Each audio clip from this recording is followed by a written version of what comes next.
राज्यसभा चुनाव 2026 के लिए नामांकन प्रक्रिया शुरू।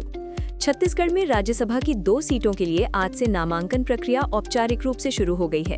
चुनाव आयोग द्वारा अधिसूचना जारी होते ही राजनीतिक गतिविधियां तेज हो गई हैं। कांग्रेस और भाजपा दोनों ही दल अपने अपने उम्मीदवारों को अंतिम रूप देने के लिए लगातार बैठकों और रणनीतिक चर्चाओं में जुटे हैं।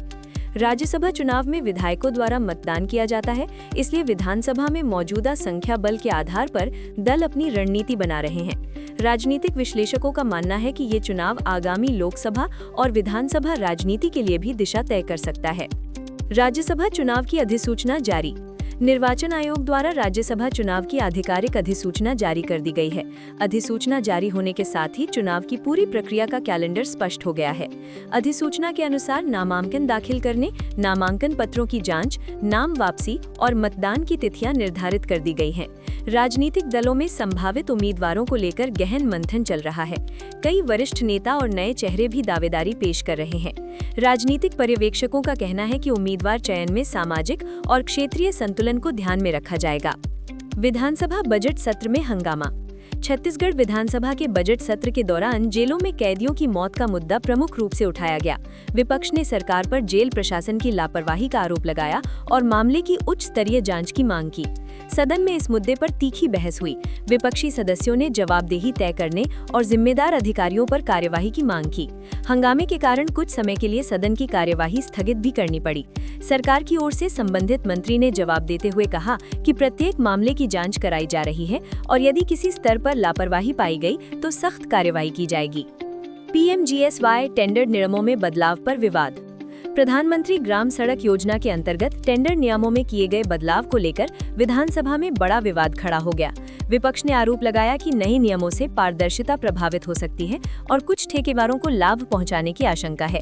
भाजपा ने सदन में इस मुद्दे पर सरकार से स्पष्टीकरण मांगा और विस्तृत चर्चा की मांग की। सरकार की ओर से कहा गया कि नियमों में बदलाव का उद्देश्य प्रक्रियाओं को सरल बनाना और विकास कार्यों में तेजी लाना है। बीजापुर में मुठभेड़, 2 नक्सली ढेर।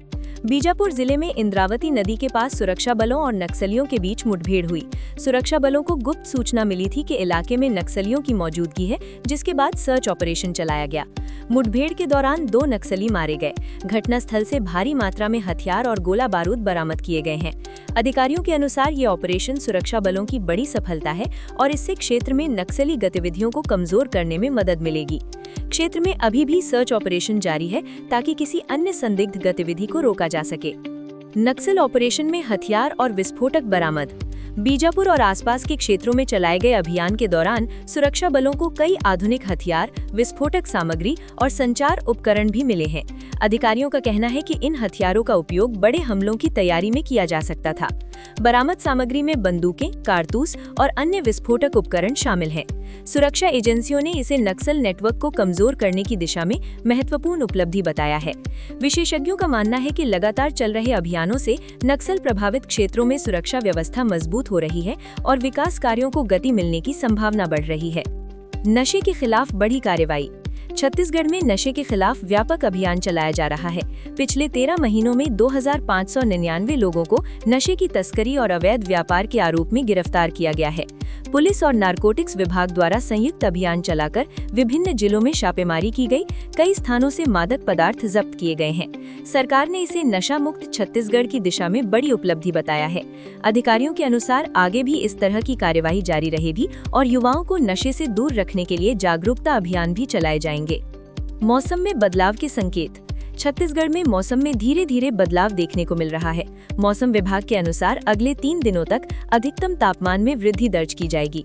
दिन के समय तेज धूप और हल्की गर्मी महसूस हो सकती है, जबकि सुबह और रात के समय मौसम अपेक्षाकृत सामान्य रहेगा।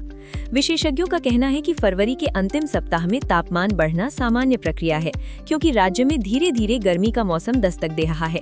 हालांकि मार्च के शुरुआती दिनों में हल्की बारिश की संभावना जताई जा रही है। सराफा बाजार में सोना चांदी महंगा। छत्तीसगढ़ के प्रमुख शहरों जैसे रायपुर, दुर्ग और बिलासपुर में सराफा बाजार में सोने और चांदी की कीमतों में उल्लेखनीय वृद्धि दर्ज की गई है। अंतर्राष्ट्रीय बाजार में तेजी और डॉलर के उतार चढ़ाव का असर स्थानीय बाजार पर भी पड़ा है। सोने की कीमतों में आई बढ़ोतरी के कारण खुदरा खरीदारों पर अतिरिक्त बोझ पड़ा है। विवाह सीजन और त्योहारी मांग के कारण बाजार में खरीदारी बढ़ी है, जिससे कीमतों में उछाल देखने को मिला है। व्यापारियों का कहना है कि आने वाले दिनों में भी दामों में उतार चढ़ाव जारी रह सकता है। निवेशकों के लिए ये समय सावधानी से निर्णय लेने का है, जबकि आम उपभोक्ताओं को खरीदारी से पहले बाजार की स्थिति पर ध्यान देना चाहिए। प्रधानमंत्री आवास योजना में प्रगति। राज्य में प्रधानमंत्री आवास योजना के अंतर्गत बड़ी संख्या में पात्र हितग्राहियों को पक्के मकान उपलब्ध कराए जा रहे हैं। ग्रामीण और शहरी क्षेत्रों में निर्माण कार्य तेजी से चल रहा है। कई जिलों में हजारों परिवारों को आवास स्वीकृत किए गए हैं, जिनमें से बड़ी संख्या में मकानों का निर्माण पूर्ण हो चुका है। इससे कच्चे और जर्जर मकानों में रहने वाले परिवारों को सुरक्षित आवास मिला है। सरकारी अधिकारियों के अनुसार योजना का उद्देश्य वर्ष 2026 तक अधिकतम जरूरतमंद परिवारों को लाभ पहुंचाना है। इससे ग्रामीण क्षेत्रों में जीवन स्तर में सुधार और सामाजिक सुरक्षा की भावना मजबूत हो रही है। ग्रामीण आजीविका मिशन को बढ़ावा। राज्य के ग्रामीण आजीविका मिशन के तहत स्वयं सहायता समूहों को सशक्त बनाने के लिए विभिन्न योजनाओं का विस्तार किया जा रहा है। महिलाओं को स्वरोजगार के अवसर प्रदान करने के लिए प्रशिक्षण, ऋण सुविधा और विपणन सहायता दी जा रही है। राज्य के कई जिलों में महिलाओं के समूह लघु उद्योग, हस्तशिल्प, कृषि आधारित उत्पाद और डेयरी गतिविधियों से जुड़ रहे हैं। इससे ग्रामीण अर्थव्यवस्था को मजबूती मिल रही है। सरकार का लक्ष्य है कि अधिक से अधिक महिलाओं को आत्मनिर्भर बनाया जाए, जिससे परिवारों की आय में वृद्धि हो और ग्रामीण विकास को गति मिले। बिजली और हरित ऊर्जा पर जोर। राज्य सरकार ने बिजली आपूर्ति व्यवस्था को सुदृढ़ करने और हरित ऊर्जा को बढ़ावा देने के लिए नई योजनाओं पर विचार विमर्श किया है। उद्योग विभाग द्वारा सौर ऊर्जा और अन्य वैकल्पिक ऊर्जा स्रोतों को प्रोत्साहित करने की दिशा में पहल की जा रही है। ग्रामीण क्षेत्रों में बिजली पहुंचाने और कटौती कम करने के लिए बुनियादी ढांचे को मजबूत किया जा रहा है। साथ ही सोलर पावर प्लांट और रूफटॉप सोलर परियोजनाओं को बढ़ावा देने की योजना है। विशेषज्ञों का मानना है कि हरित ऊर्जा को बढ़ावा देने से न केवल पर्यावरण संरक्षण होगा, बल्कि लंबे समय में बिजली उत्पादन की लागत भी कम हो सकती है। U23 क्रिकेट टीम सेमीफाइनल में। छत्तीसगढ़ की अंडर 23 क्रिकेट टीम ने शानदार प्रदर्शन करते हुए कर्नल C.K. नायडू ट्रॉफी के सेमीफाइनल में जगह बनाई है। टीम ने अपने पिछले मुकाबलों में संतुलित बल्लेबाजी और मजबूत गेंदबाजी का प्रदर्शन किया है। खिलाड़ियों के उत्कृष्ट प्रदर्शन की राज्य भर में सराहना हो रही है।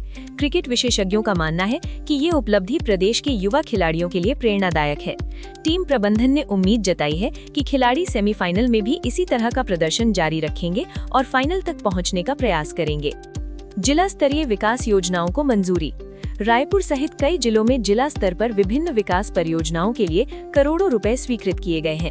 इन योजनाओं में सड़क निर्माण, पेयजल व्यवस्था, स्वास्थ्य सेवाओं और शिक्षा सुविधाओं को प्राथमिकता दी गई है। जिला प्रशासन को निर्देश दिए गए हैं कि स्वीकृत परियोजनाओं का कार्य समय पर शुरू किया जाए और गुणवत्ता का विशेष ध्यान रखा जाए। इन योजनाओं के लागू होने से स्थानीय स्तर पर रोजगार के अवसर बढ़ेंगे और बुनियादी सुविधाओं में सुधार होगा। सरकार का उद्देश्य है कि विकास का लाभ राज्य के हर क्षेत्र तक पहुंचे। निकायों को वेतन और अनुदान जारी। होली पर्व से पहले राज्य सरकार ने ग्रामीण और नगरीय निकायों को वेतन और अन्य मदों के भुगतान के लिए राशि जारी कर दी है। इस निर्णय का उद्देश्य ये सुनिश्चित करना है कि कर्मचारियों को समय पर वेतन मिले और त्योहार के अवसर पर किसी प्रकार की आर्थिक परेशानी न हो। जिला पंचायतों, नगर निगमों, नगर पालिकाओं और नगर पंचायतों को आवश्यक अनुदान राशि हस्तांतरित की गई है।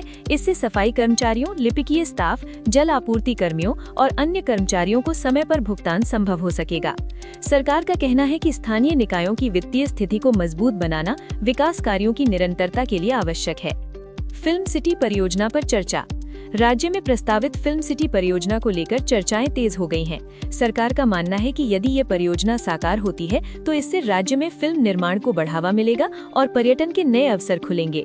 फिल्म सिटी बनने से स्थानीय कलाकारों, तकनीशियनों और युवाओं को रोजगार के अवसर मिल सकते हैं। साथ ही होटल, परिवहन और अन्य सेवा क्षेत्रों में भी आर्थिक गतिविधियां बढ़ेंगी।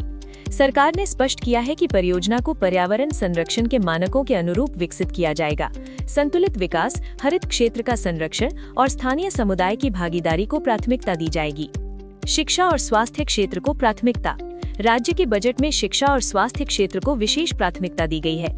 700 भवन विहीन स्कूलों के निर्माण के लिए 123 करोड़ रुपए का प्रावधान किया गया है, जिससे विद्यार्थियों को बेहतर शैक्षणिक वातावरण मिल सकेगा। सरकार का लक्ष्य है कि दूरस्थ और ग्रामीण क्षेत्रों में भी गुणवत्तापूर्ण शिक्षा उपलब्ध कराई जाए। नए भवनों के निर्माण से छात्रों की उपस्थिति बढ़ेगी और शैक्षणिक परिणामों में सुधार की उम्मीद है। स्वास्थ्य क्षेत्र में भी प्राथमिक स्वास्थ्य केंद्रों और सामुदायिक स्वास्थ्य केंद्रों को सुदृढ़ बनाने की योजना है।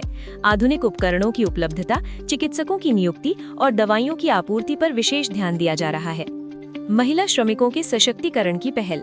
राज्य सरकार द्वारा महिला निर्माण श्रमिकों और स्वास्थ्य सेवाओं से जुड़ी महिलाओं के सशक्तिकरण के लिए विशेष योजनाएं लागू की जा रही हैं। इन योजनाओं के तहत कौशल प्रशिक्षण, वित्तीय सहायता और सामाजिक सुरक्षा लाभ प्रदान किए जा रहे हैं। महिला श्रमिकों को सुरक्षित कार्य वातावरण और उचित पारिश्रमिक सुनिश्चित करने पर भी जोर दिया जा रहा है। स्वयं सहायता समूहों और श्रमिक संगठनों के माध्यम से उन्हें संगठित और जागरूक बनाया जा रहा है। सरकार का उद्देश्य महिलाओं को आर्थिक रूप से आत्मनिर्भर बनाना और कार्यस्थल पर उनकी भागीदारी बढ़ाना है। स्वच्छ पेयजल उपलब्ध कराने की प्रतिबद्धता। लोक स्वास्थ्य यांत्रिकी विभाग ने ग्रामीण और शहरी क्षेत्रों में स्वच्छ और सुरक्षित पेयजल उपलब्ध कराने के लिए नई योजनाओं की घोषणा की है। पाइपलाइन नेटवर्क का विस्तार, नए जलाशयों का निर्माण और जल गुणवत्ता परीक्षण पर विशेष ध्यान दिया जा रहा है। कई गांवों में नल जल योजनाओं का विस्तार किया जा रहा है,